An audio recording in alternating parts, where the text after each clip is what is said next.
Finally, we've arrived, the fourth and final part in the Incursion Saga series. What if Avengers Doomsday was the plan all along? But now we're beyond Avengers Doomsday. I'm not going to waste any more time in setup. If you haven't seen the first three parts, you should definitely go ahead and do that. While you're at it, subscribe, like this video, hype it up, and let me know that you want to see more of this type of video. And become a member in the Noble tier or the King tier for early access to videos. Huge thanks to all of these members in the King tier for the extra support. Let's begin with 2029. 2029 begins with another delayed project in Wonder Man. Set before Avengers Doomsday, it's the very same as the real world series, because it was standalone enough and good enough that I don't really need to change anything. It's released in January and made by the same people as the real world, this time bringing Trevor Slattery back just 1 year later after his return in Shang-Chi. The one and only change will be to the ending where it says Wonder Man will return, but it doesn't say where. 6 years after their last MCU appearance, which is officially a break in this world, the Guardians return in Guardians of the Galaxy Vol.X, the first installment without James Gunn, written by the writers of the Fantastic Four movies and directed by Kate Herron. The new team shown at the end of Volume 3 is given focus, but mostly it's Groot who is the central character. Flashbacks continue where Volume 3's flashbacks left off, but from Groot's perspective. At around the same time that Rocket was escaping Half-World, Groot escaped his world to flee the ruthless rule of Warlord Groot XXC VII. Groot and Rocket arrive on the same planet. Rocket becomes a bounty hunter while Groot is captured and put into a zoo. Rocket is then hired to capture him, but when they meet, they bond and form a friendship, eventually making their way to Xandar in 2014. These flashbacks are put throughout the movie as we cut back to the present. In the present, the Guardians face a cosmic being known as Magus. When Magus enters the Benatar to kill them, Adam Warlock makes the decision to force the Benatar through 20,000 jump points, while a now teenage Phyla-Vell shields the team. This strain destroys Magus, but strands the Guardians, who were able to survive because of Phyla-Vell, at an unknown edge of the galaxy that was otherwise impossible to get to. Here they discover Planet X, which is what it's known to the rest of the universe. To the population of Planet X, which is a bunch of Groots, it's known as I Am Groot. However, our Groot, who now speaks English, or we at least can understand him, calls it Talania. Our Groot is a lot larger and a lot more powerful than the rest of his kind because, as we now learn, his seed was infused with a bit of the energy of the Power Stone back in 2014. Talania's rediscovery exposes it to the universe, drawing the attention of the Earth 19999 version of Galactus, who has a different herald, Norrin Radd. Galactus sends Norrin, the Silver Surfer, to prepare the planet for his arrival.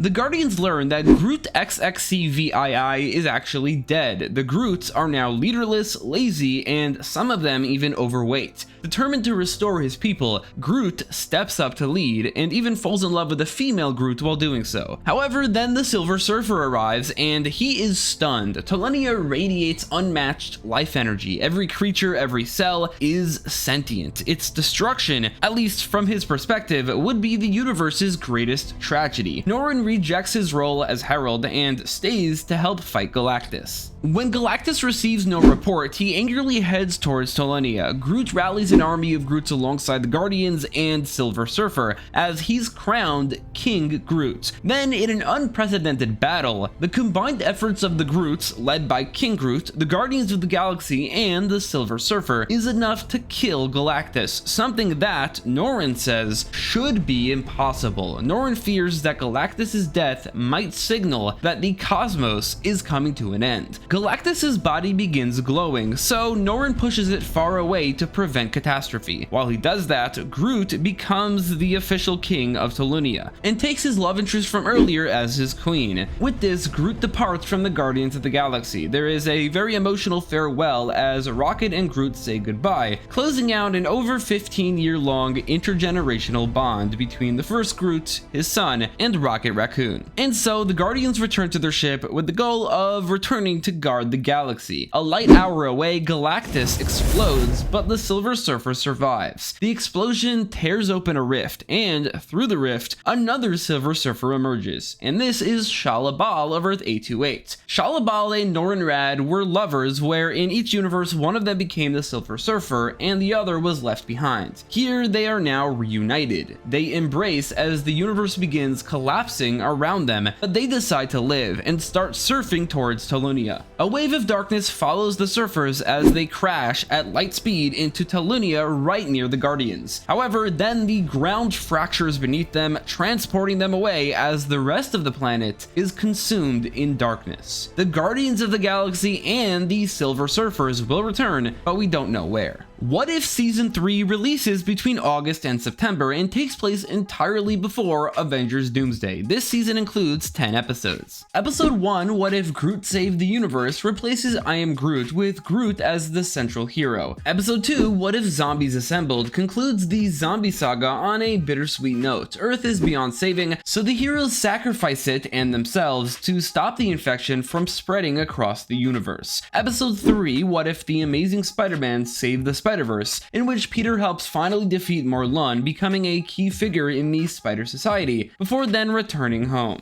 Episode 4 is What If Captain America Got the Symbiote, a what if on Avengers Secret Invasion in which the symbiote never leaves Sam Wilson, creating a black suit Captain America, way more powerful than Captain America is. After he tears it off, it bonds with John Walker, who in this version never experienced Thunderbolts, and so he becomes Venom, eventually killing Sam. This one has a tragic ending. Episode 5, What If the Spider Bit Someone Else, showing the spider biting Cindy Moon, a classmate of Peter's, instead of him, and she becomes Silk. Episode 6 is What If Steve Rogers Became the Red Skull, in which the super soldier serum disfigures and drives Steve insane. He then kills Schmidt and becomes the new Red Skull, taking over Hydra. The United States creates the Human Torch to stop him, which they successfully do. Episode 7 is What If the X-Men Fought in the Battle of New York. In this world, Loki kills the Avengers, but this is also a world where the X-Men exist. They step up, led by Storm, who receives Mjolnir after Thor's death. They defeat Loki and his invasion, but it's teased that Thanos is coming. Episode 8 is What If 1602. This one does not have Captain Carter, but the twist remains: Steve struck the time stone, which caused this mangled reality. Episode 9 is What If the Multiverse Was Destroyed. The series catches up to the MCU's present. It becomes serialized as the Watcher witnesses incursions happening rapidly from his non-linear perspective. This episode focuses primarily on the Watcher trying to stop an incursion between the Earth Lost Its Mightiest Heroes world and the other half was Snapped world. Uatu fails to stop this and both universes die, and then most others do as well. Episode 10 is titled What If, with a few extra dots. The remaining worlds collide into each other. The Watcher desperately tries to intervene, but realizes that he cannot. He then discovers Dr. Doom's actions on Earth 19999 and feels compelled to save whoever he can, prioritizing those who have already visited Earth 19999 to minimize timeline instability. He rescues Andrew Garfield's Spider-Man. He then rescues Tobey Maguire's Spider-Man, joined by his family, and finally rescues the Evan Peters Quicksilver, who was technically on Earth 1999 during WandaVision, and that is it. He's not able to save anyone else, and the multiverse comes to an end, with the Watcher perishing alongside it. One full year after Avengers Doomsday, we'd get Avengers Secret Wars in December. Secret Wars would be made in tandem with Doomsday, but created by a different team of Marvel All-Stars, written by Christopher Marcus and Eric Pearson and directed by Matt Shackman. Looking at this poster, this movie doesn't appear quite as large as Doomsday, and well, arguably it is or it isn't, but it's certainly closer than this poster would suggest. This is simply what the marketing would focus on, entirely on the heroes not present in Doomsday, as they're introduced to Latveria or teased to be a large part of it. The Midnight Suns, the alternate Spider-Man, and the Incredible Hulk, as well as those residing in Doom's castle, himself, Sheriff Strange, and the Invisible Woman. The logic here is like Endgame, the hype would do most of the marketing. They don't really need to show everything, and so they'd want to keep a lot of things secret, so they just focus on those not in Avengers Doomsday, for the most part. All that being said, Secret Wars would begin a bit differently than expected. It starts in the year 1970. Howard Stark comes out of his limo and rushes into a hospital where he finds his wife, bawling her eyes out. The doctors tell him that his newborn son is in critical condition and likely won't make it. Maria is distraught, so Howard sends the baby to the best care that money can buy, but even that isn't enough, and his son dies. Howard keeps this from Maria and instead flies to a foreign country where he meets a couple with a very noteworthy baby that he heard about. This baby, at just 1 month old, had already said his first word. Clearly a super genius in the making, Howard offers them more money than they can ever imagine, and the couple give up their baby. This country is Latveria. The couple was Werner and Cynthia Von Doom, and the baby is, at least now, Anthony Edward Stark. Howard returns home and tells Maria that they did it. They saved the baby. So Maria has no idea. She thinks that this is her son. But Howard knows. This is Earth 19999, 58 years before it was transformed by an alternate universe counterpart of this baby into Latverion. Now, I could acknowledge that this reveal would probably piss a lot of people off, because this means that Tony Stark this entire time was not actually a Tony Stark, but a Doctor Doom counterpart. The idea being that arguably the single greatest Tony Stark in the multiverse was actually a Victor Von Doom, which actually helps his case as to his own greatness.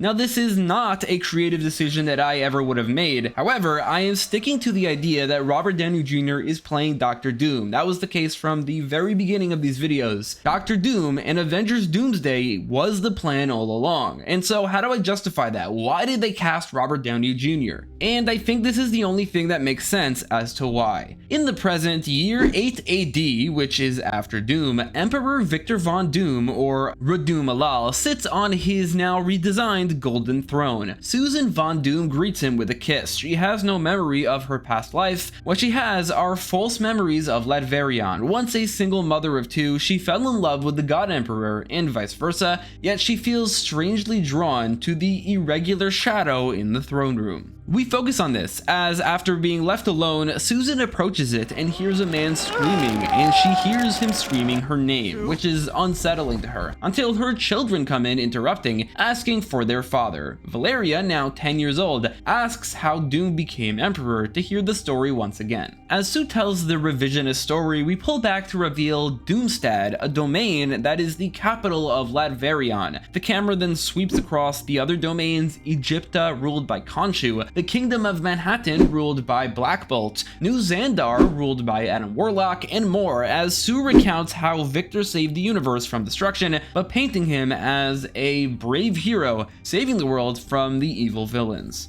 Elsewhere in the castle, Sheriff Strange informs Doom of a mysterious object discovered in the Badlands, another one of the domains, sealed off by the Shield, a massive wall resembling the Thing that separates it from the rest of Latverion. Doom dispatches his enforcers, the Thor Corps, with the lower ranked members being ordinary people armed with Mjolnirs and Stormbreakers, led by Eric Masterson. As they investigate, Doom grows frustrated that he no longer feels omniscient, suspecting that it's probably because of Latverion's rewritten timeline remaining unwritten. In the Badlands, the Thors uncover a life raft. When they open it, a man emerges, the Maker. He massacres them and advances towards the Shield. The first domino of Doom's utopia has fallen, fittingly, at the hands of another Reed Richards. As for how the Maker did this, it was completely off screen through his multiversal machinations. We then learn that Latverion is actually not the only thing left in existence. It's one of 3 remaining dimensions: Latverion,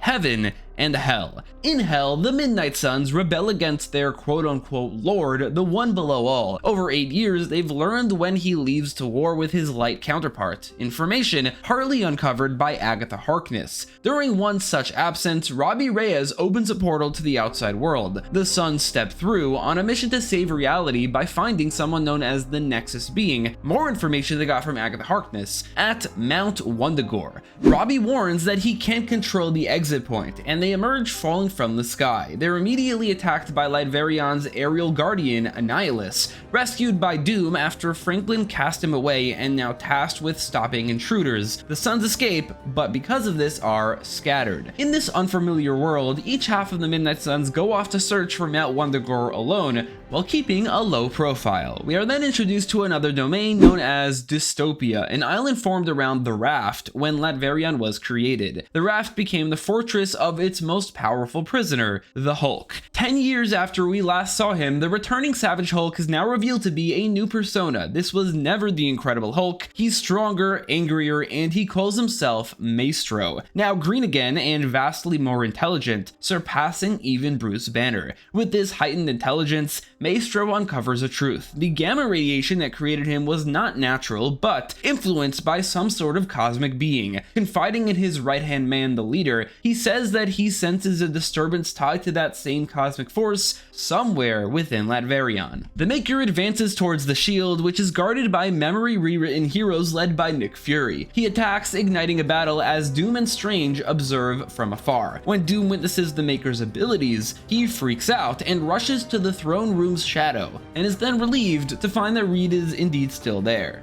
Realizing the threat, Doom orders Strange to deploy the full force of the Thor Corps. At their headquarters, the Corps' top commanders mobilize and head for the shield. These members are Thor himself, a few Asgardians, and a few other heroes who were close to being worthy in the real world, and so were chosen for the Thor Corps. The Sons reach the nearest domain, learning about God Emperor Doom along the way. They arrive in Taloconda, a desert realm ruled by King Namor and his wife Queen Shuri, and ask about Wundagore, only to be told it does not exist. They attempt to rally the rulers against Doom, but are swiftly silenced by the Loyalists. A fight breaks out, and the trio are overwhelmed and imprisoned. Meanwhile, the Midnights arrive at Spider Island, ruled by Baron Spider-Man and the Spider Family. Their arrival triggers Peter and Mayday's spider senses. They know that they are needed, but Peter tells Mayday to stay behind to protect the island while he escorts the Midnights to Taloconlun to continue their quest. Elsewhere, the Maker kills Gambit before the Thor Corps subdue him, only for Nightcrawler to teleport him away. The Midnights reach Taloconlun, ruled by the Mandarin, otherwise known as Shang-Chi, and his 10 rings. He was returned the 10 rings by Doom. He no longer needed them, so he thought Shang-Chi should have them. With Baron Spider-Man securing an audience, Shang-Chi tests the newcomers, win 2 of 3 battles, and they'll be granted passage to Wundagore. In Taloconda, the Sons are rescued by somebody not loyal to Doom, Azari, who is now 19 years old, and a member of the Resistance. He takes them to Newtopia, where they are headquartered. Its members are heroes whose rebellious spirits resisted Doom's programming. Though they lack memories of their past lives, they sense that something is definitely wrong. The Sons and the Maker join their ranks. The Resistance is led by the Amazing Spider-Man, Wolverine, and a 50-year-old man named Nomad. This is James Rogers, grandson of Steve Rogers. Steve himself is missing. The Midnights are put through a series of battles for the entertainment of the people of Taloconlun. Elsa Bloodstone defeats Colleen Wing, Mark loses to Iron Fist, and finally, Man-Thing goes up against Shang-Chi himself and easily wins. During the battles, Maestro sharpens his awareness of the cosmic disturbance until he pinpoints the source. He rallies the forces of Dystopia and marches on Taloconlun. Having won the trials, the Midnights gain access to Mount Wundagore through a mystical doorway in Taloconlun, but as it opens, Latverion's fragile peace shatters. Maestro invades. The Midnights hesitate, wanting to help defend the people. Man-Thing confronts Maestro, locking them in a temporary stalemate, but it's temporary because Maestro grows angrier and therefore stronger, demanding to face the being responsible for his creation. Man-Thing forces Elsa and the Moon Knight through the portal before it seals. The Taloconlunians resist, but are overwhelmed. Since interdomain warfare violates Latverion's laws, the Thor Corps are dispatched to intervene. The Resistance revealed that they've quietly expanded their ranks while planning to infiltrate Doom's castle to kill him. The Maker listens carefully, with no one the wiser to his true nature. Meanwhile, Elsa and Mark reach Wundagore and discover a heavily guarded mystical vault. 2 Doombots attack, but the pair trick them into self-destruction. Having snuck past the rest, they find, inside, the statue of the Nexus being, the Scarlet Witch, guarded by Vision, reprogrammed to be loyal to Doom. Vision overwhelms them, but Moon Knight is able to hold him off long enough for Elsa to get to Wanda, speaking to her, pleading for her help, leading to Wanda's awakening. Upon awakening, Wanda uses her magic to restore Vision, returning his color and returning his personality. The couple finally reunite as Wanda explains that the last thing she remembers is lying at the end of time. Her eyes were closing, and the last thing she saw before she passed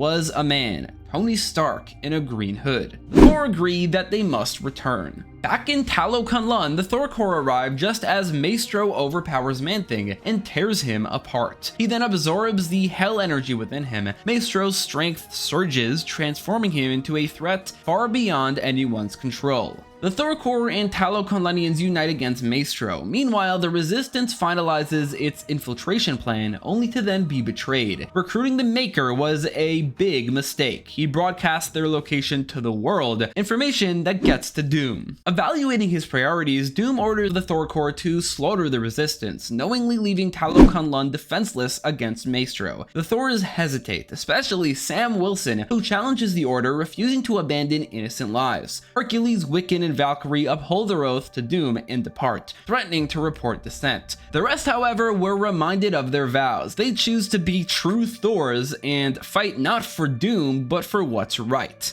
Rallying behind their leader Thor and their second in command, Sam, they go against the Maestro to continue the fight. However, Maestro proves to be too powerful until Mark and Elsa return with Wanda and Vision. Wanda holds Maestro back while Elsa and Mark react to Man-Thing's death. The Thors arrive at the Resistance HQ and attack. The Maker escapes in the chaos and a fight breaks out. Latverion is now a full-on battle world.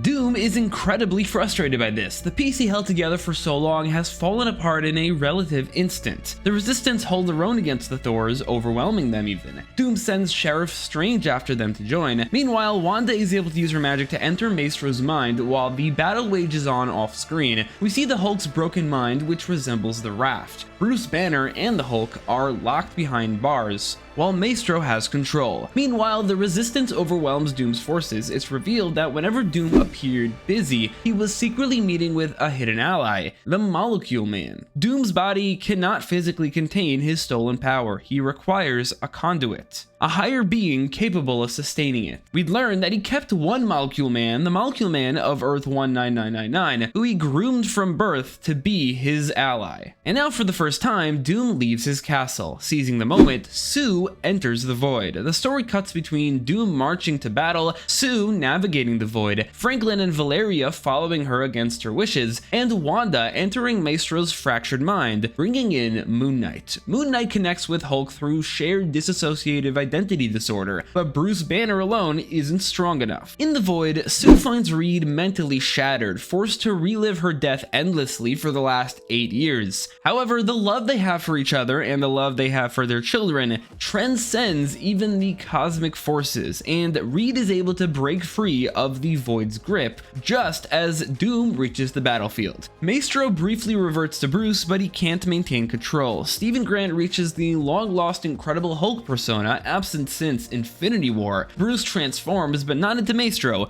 He transforms into the one true Incredible Hulk, returning after 11 years. On the battlefield, Doom gravely injures Clea right before Strange, once again proving love's breaking point. The Resistance defeat the Thors as grief consumes Strange, even though he doesn't know her, because before his memory was erased, he loved her. And so he attacks Doom, urging the Resistance to flee after they have defeated the Thors in order for them to regroup. Holding Doom at bay, Strange buys them enough time to escape. However, they are not balanced. Strange reveals that Doom granted him a fraction of his power, which is how he's able to hold him off. Strange had the opportunity to take all of it, but refused out of loyalty, a mistake he now bitterly regrets. The Incredible Hulk returns and orders his forces to stand down. In the sudden calm, Wanda is able to sit on the ground and calmly focus finally. She unleashes a surge of Nexus energy across Latverion, which restores everyone's memories of their past lives. The wave distracts Doom just long enough for Strange to escape as well, to wherever the Resistance went.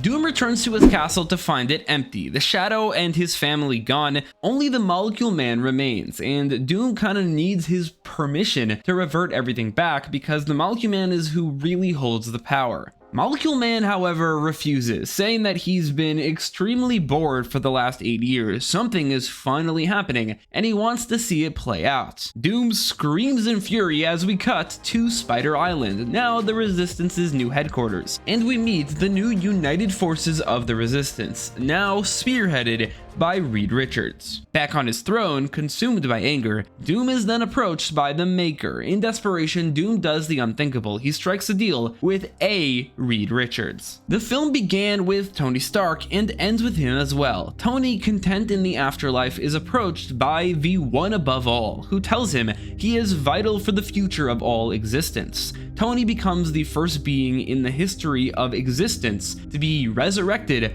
by the creator of everything. He then awakens in a cave just outside a domain known as the City, and in the cave is a box of scraps. 2030 marks the final year of the Incursion saga, the most focused year, limited to 2 films to conclude the story. The first centers on a few of the major Latverian characters absent from Secret Wars, in the 4th and likely final Deadpool movie. How do we top Deadpool and Wolverine? Well, we can only do that with one character. This is Deadpool and Spider-Man. Although Spider-Man is in the title, just like Deadpool and Wolverine, it's clearly more so a Deadpool movie. It's rated R, comedy driven, and made by the same creative team behind Deadpool and Wolverine. Deadpool and Spider-Man team up against a Doombot at the end of time during Doomsday. Wade is ecstatic that Marvel, Fox, and Sony finally united. He then replaces his obsession with Wolverine with one for Spider-Man. Suddenly, however, he's enveloped by the Void. Forced to relive his worst moments, Wade kind of just shrugs all of them off, using his fourth wall awareness to manipulate the Void and locate Peter. But before he can, reality is rewritten. Deadpool wakes up in Warzone, a chaotic dumping ground that keeps Latveria appearing peaceful so long as it and the Deadlands remain sealed off by the shield. Unlike everyone else, Wade remembers everything because of his fourth wall breaking abilities. A montage shows him spending nearly 8 years trying to escape, dying repeatedly, and befriending a man named Rob along the way. One day he notices less guards and less security, and he screams, "Finally, Secret Wars!" Wade and Rob attempt one last escape. Rob, however, dies, making it possible, and Wade escapes, mourning yet another loss. Because remember, his world was destroyed. Determined to find Spider-Man, Wade breaks the fourth wall to enter the production office and find a map of Latveria, which leads him to a town called Marville, where it says Spider-Man lives. As he travels there, hitching a ride with nomads, Rob is revealed to be alive, nursed back to health by a mysterious figure and brought to another domain, where he's recruited to Hydra. This is the Hydra World domain. Deadpool arrives in Marville and finds Peter, now 30 years old, living a quiet suburban life with Mary Jane and their 4-year-old daughter Annie. Of all the possible outcomes in Latveria, Peter received one of the happiest. Wade reacts emotionally to this because his own life was stolen, and he decides to leave Peter alone. Or at least that's his intention. That changes when the Guardians of the Shield, tasked with subduing escapees, confront Wade. He surrenders, but their presence terrifies Marville's citizens. The ruckus leads to the Guardians attacking civilians. Wade tries to intervene, but nearly fails, until Spider-Man saves them. Spider-Man and Deadpool team up to defeat the Guardians. Meanwhile, Rob is fully integrated into Hydra, listening to a speech from their new leader, Fritz, about conquering Latveria.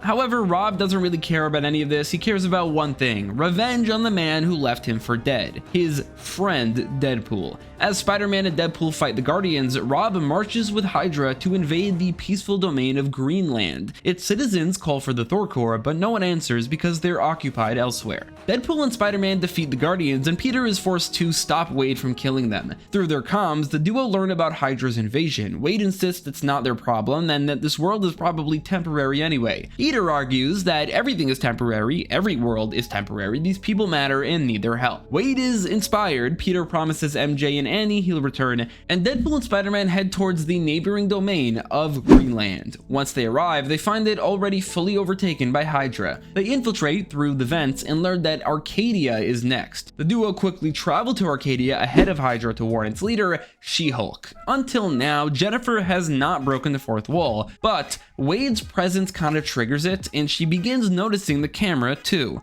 Still somewhat grounded to reality, She-Hulk leads her army, A-Force, joined by Spider-Man and Deadpool as war erupts. But the war is not really what's important here, it's mostly off screen. What we focus on are Peter and Wade, who go towards Fritz, the leader. Rob spots Wade and then starts pursuing him. Fritz reveals himself as Fritz von Meyer and transforms into a living swarm. Rob tackles Wade as Spider-Man fights Swarm. Wade is stunned that Rob is alive and he's joined Hydra? What is going on? But then it hits him. Oh, he's Hydra Bob. But then, like, why did they name him Rob and not Bob? And then he comes to the conclusion that it's probably because they just wanted to avoid confusion with Bob from the Thunderbolts. Wade starts to call him Bob, and he convinces him that he's changed. He's been inspired by Spider-Man. As Swarm nearly kills Peter, Bob relents, distracting Swarm long enough for Spider-Man to launch Wade into him. Wade stabs Fritz in the Swarm's core, killing him, but Swarm fatally wounded Bob first, and he dies in Wade's arms. And Wade is forced to mourn his friend again. Off-screen, a force defeated the remaining Hydra forces and the day is saved. And then a red energy wave sweeps across Latverion, and everyone suddenly remembers their past lives. Arcadia is alerted that members of the Resistance are approaching to recruit them, but first Peter says that he needs to go home, with Deadpool accompanying him. Wade waits outside as Peter tells MJ and Annie that he's gonna go off to join the Resistance, but instead of staying behind, MJ insists that the family remain together. The Parkers leave Marvel united. And Deadpool and the Parker family will return in Avengers Beyond. And here we are. Everything comes to a head in the final project in the Incursion saga and the conclusion to the Secret Wars trilogy, Avengers Beyond, named after the final issue of Secret Wars. It's directed by the Russo brothers and written by Michael Waldron and Stephen McFeely, just like Doomsday. Avengers Beyond opens with narration from the Watcher in his very ever first ponderance. He didn't think what if, he thought,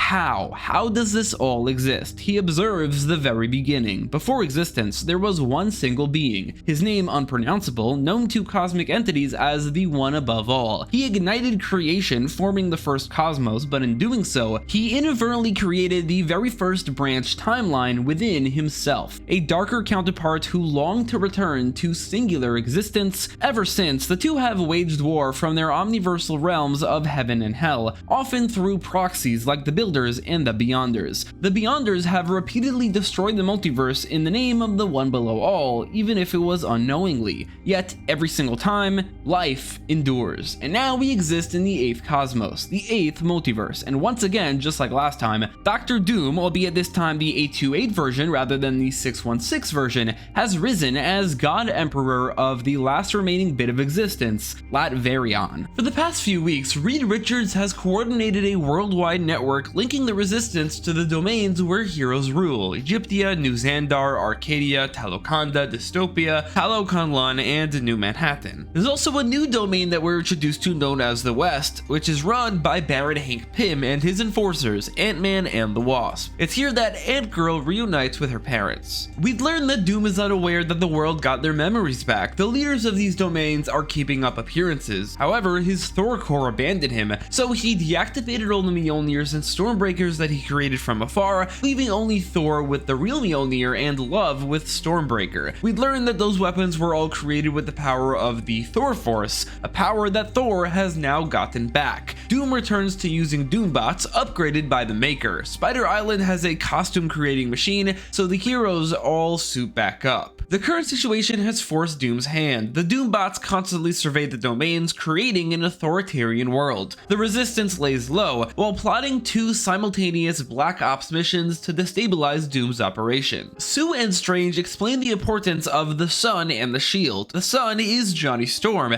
recreated by Doom to give warmth and light to an otherwise cold, dark world. The Shield, meanwhile, is the Thing, turned into a wall to keep out the unwieldy. The Shield also blocked Wanda's spell, so the people on or behind the Shield do not remember. They also explain about Doom's secret, that he'd always go into a secret room before making a big decision, although they don't know what's in that room because they've never been inside of it. Reed explains the missions as we meet the teams, while the camera also cuts to Tony Stark building something in a cave. Team 1, led by Black Panther, are meant to go to the Shield. It's here that T'Challa has an emotional reunion with his son Azari, who is now grown up. Team 2 is led by Captain Marvel, meant to go to the Sun. Everyone else are meant to reignite Latverion into a battle world, all while Reed coordinates from the HQ. The group's disembark on their missions while the heroes across Latveria begin attacking Doombots, and Thor and Captain America lead the charge of the Resistance's army, laying siege to Doomsday. Doomsday is guarded by Annihilus, Galactus, and Onslaught, who battle the heroes to a standstill. Tony Stark completes his work, a new suit, his most powerful yet, built from Uru, the metal that Mjolnir and the Infinity Gauntlet were made out of. Tony steps out of the cave and sees that he's next to a large city. He gets the sense that he needs to go in there, and so he does. The city is like the Badlands and the Warzone, behind the shield and therefore unaffected by Wanda's Nexus blast. Tony finds a city that is similar to Hollywood, run by Trevor Slattery. Trevor sends his top enforcer, the Wonder Man, after Tony. They fight and Iron Man wins, and then Tony convinces Simon that his life is a lie. The world needs to be set right. It's here that Tony discovers why he was sent here. Simon tells him about the city's neighbor, Forest Hills, and its ruler, Baron Rescue. Team 1 arrives at the Shield, where they are met by the combined forces of the Guardians of the Shield. Wanda tries to make them remember, but they're protected by the Shield. The others hold them off, while Spider-Man, Scarlet Witch, and Nomad enter the Badlands. Peter's spider sense overwhelms him, pushing him into the Badlands. He disappears, but Nomad runs after him, leaving Wanda alone with the Shield. Wanda uses her power to its fullest extent, pushing the Nexus energy throughout the entirety of the Shield, awakening it.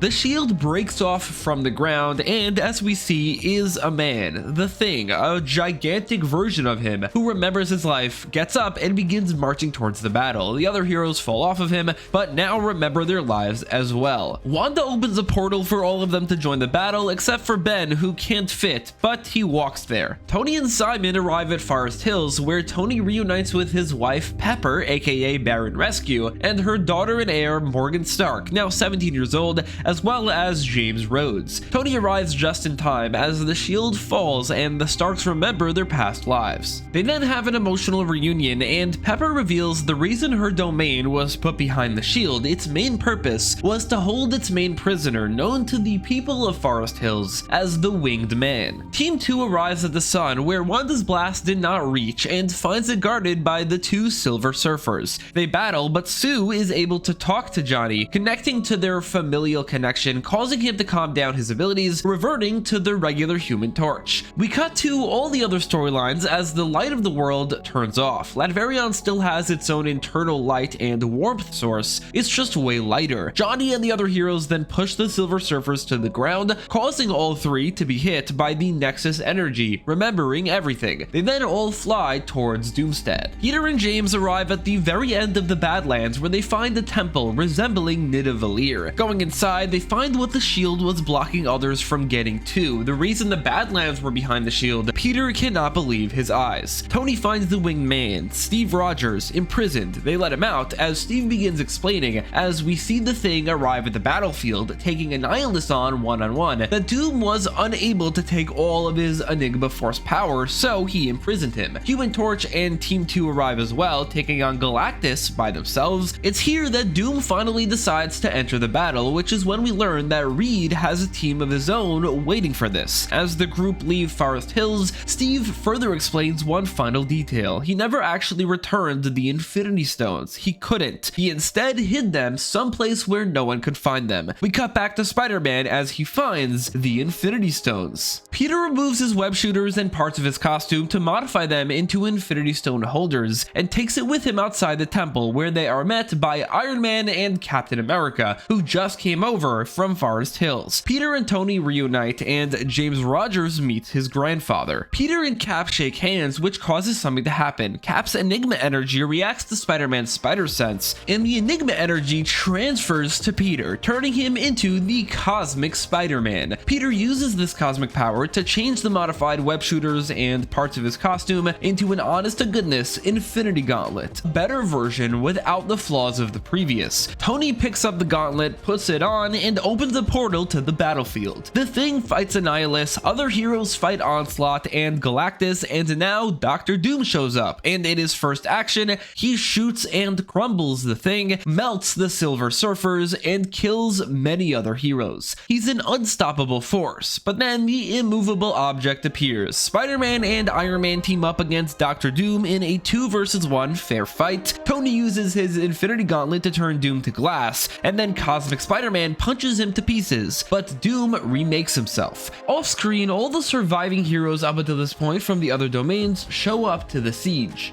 Steve, Sam, Cyclops, Strange, and Thor lead the charge as then Black Bolt's scream brings the walls of Doomstead crashing down. Reed and his team arrive at Doom's garden. The team fend off Doombots, allowing Reed to enter the secret room alone. There he finds the Molecule Man, but the Molecule Man is not alone. There is also the Maker, trying to convince the Molecule Man to give him his power. The two Reed Richards battle. The Maker begins to win his battle just as Doom begins to win his. Reed realizes how much Molecule Man is enjoying himself, so he pleads to his wish for entertainment. He tells him that he and Doom are old friends, old rivals. A final battle between them would be far more interesting than between Doom and the Maker, and Owen agrees, destroying the Maker. Doom knocks Spider-Man down and begins destroying Tony's armor. As he does, he screams to Tony, calling him a pale imitation of himself, a fake, insignificant counterpart. Tony has been given the knowledge of his true parentage, but he doesn't care. He says that Maria Stark is my mother, Howard Stark is my father, and I am Tony Stark.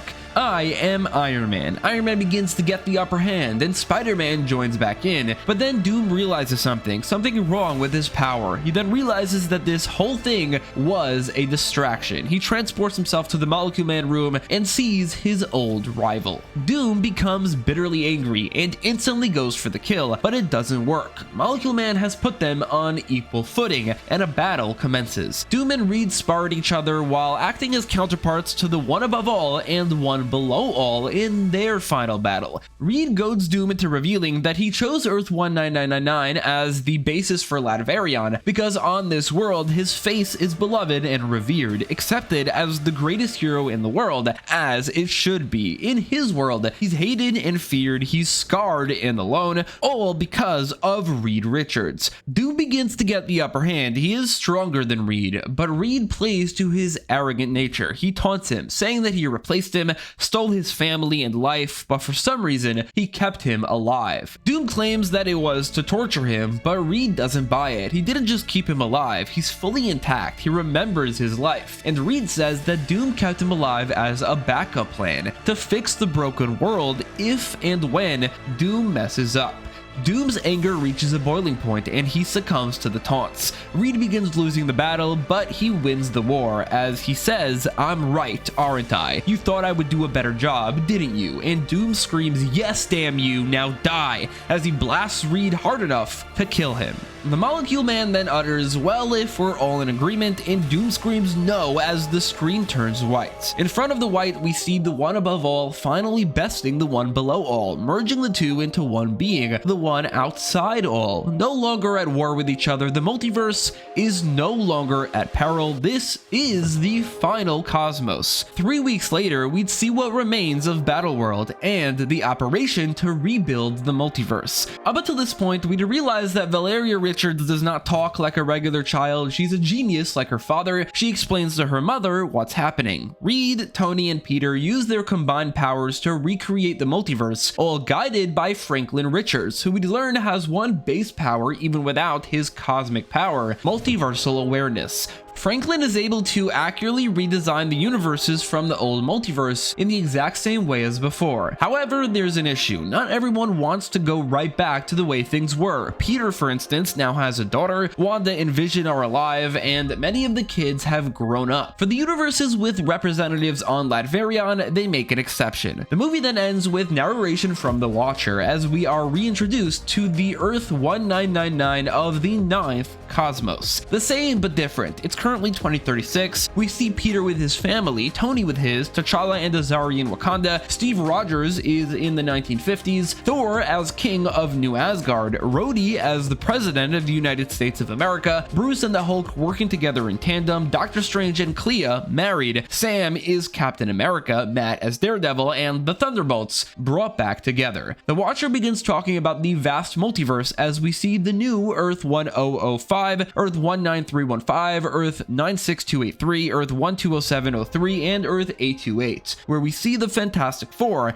having dinner together with their kids. Everything seems to be back to normal, with Earth 19999 being given a happy ending, except something is off. The Watcher is confused. He notices a new world that did not exist in the previous cosmos, Earth 200,000. The Watcher views the world and sees New York City. A screen shows the news talking about the X-Men. Iron Man flies past, mask on, before then flying past the Baxter Building, from which the Human Torch flies out. The camera remains on the Baxter Building as Spider-Man swings right past, and then towards the camera, which zooms in on his logo, and the screen turns black. And that's the end. This is the end, not just of the Multiverse saga, but of the Marvel Cinematic Universe as a whole. The MCU is given a happy ending of sorts as Earth 19999 is retired, and from here on out, the movies and TV shows would focus on Earth 200,000, but only Earth 200,000, a world that is similar to Earth 19999, but with elements of all the worlds represented on Latveria, like the Fantastic Four of Earth 828, but a variant of them. We didn't see any faces in that last scene by design. Earth 200,000 is essentially a hard-ish reboot. Actors might be brought back, storylines might be canon or continued. It all depends on what's possible. For instance, Tom Holland's Spider-Man got a happy ending with his family, but at the same time, Earth 200,000 Spider-Man essentially went through similar events up until Doomsday, except he might not have looked like Tom Holland. It depends on if they bring him back or not. It would be similar to the real-world DCU, where a lot of the MCU is loose canon, but essentially this is a new starting off point, designed in a way where you don't actually need to watch anything from before this, so that you have a clean break. The first movie in this new world would come out in 2032 and would be an X-Men movie reboot. This movie ends with an end credit scene showing Latveria on Earth 828. Doctor Doom wakes up in his castle, fully remembering the events of Secret Wars. He instantly touches his face. It's scarred again. He screams in agony as the movie comes to an end, as do these videos. Thanks so much for watching.